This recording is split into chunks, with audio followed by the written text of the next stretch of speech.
constructed in the 1920s and able to hold 250 tons of coal. This coal tower has been a part of Michigan City's history for over 100 years, and this is its story.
The Michigan City Coal Tower was constructed in 1923 by the Michigan Central Railroad Company. It was designed by the architectural firm Roberts and Schaefer Company out of Chicago. The rise of the coal-powered steam engine throughout the 19th and early 20th century saw many watering and coaling stops along the railroads. However, this one constructed in Michigan City would be the first of its kind. The tower would be constructed with incredibly durable reinforced concrete. New patented designs would allow for extreme automation within the tower. The machinery that would allow automatic operation would be powered by electric motors. They would allow coal, sand, and water to be loaded into locomotives. The efficiency and the speed of loading and unloading were of serious consideration when constructing the tower. A small track on the side of the structure would lead to a small concrete canopy, where trains could unload any coal that they had. Coal would be deposited from a hopper with a patented measuring system that was first used in Michigan City to ensure the bucket would not get overfilled. The bucket that the coal would feed into was capable of holding 2.5 tons at a time. Steel wheels would be attached to the bucket, and pulleys, powered by a 22 horsepower electric motor, would pull the bucket up and down the angled side chute.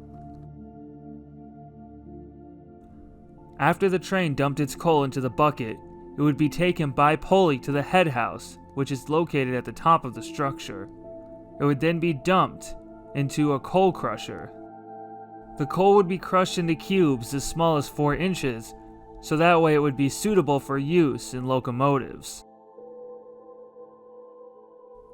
The freshly crushed coal would then be placed in a 500-ton capacity hopper near the bottom of the structure. Small chutes could then be deployed to deliver the coal to waiting locomotives. During the operations, when coal and sand would be dumped into locomotives, water would also be pumped into the train. The whole operation would only take a few minutes, and since the tower was constructed on mainline tracks, it was not necessary to pull the train off of its scheduled course. By the mid-20th century, coal engines had become obsolete. Diesel-electric engines had replaced coal for locomotives. Sometime after the 1950s, all the steel and iron equipment inside, including the ladders, were removed and sold for scrap.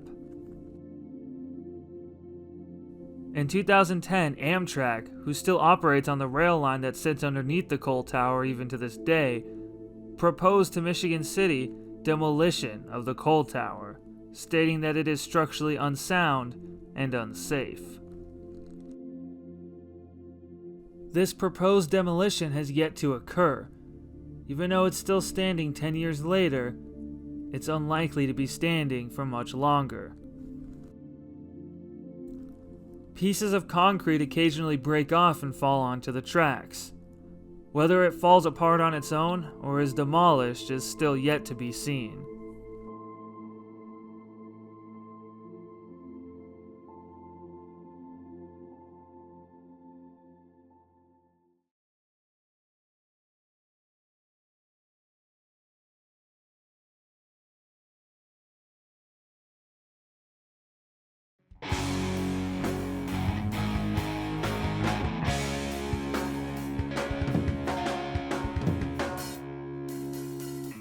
Tells me I should just grow up, and I wonder what it takes to shut her up.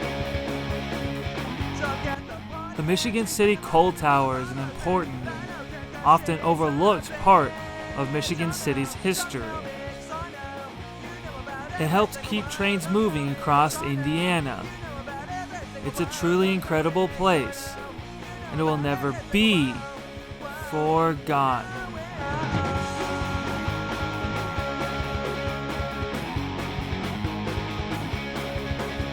I know she's just a waste of my time, just running her mouth, she blows my mind. So much for me to take, like a pussy, but she's just so big. It makes me sick 'cause she's so lame.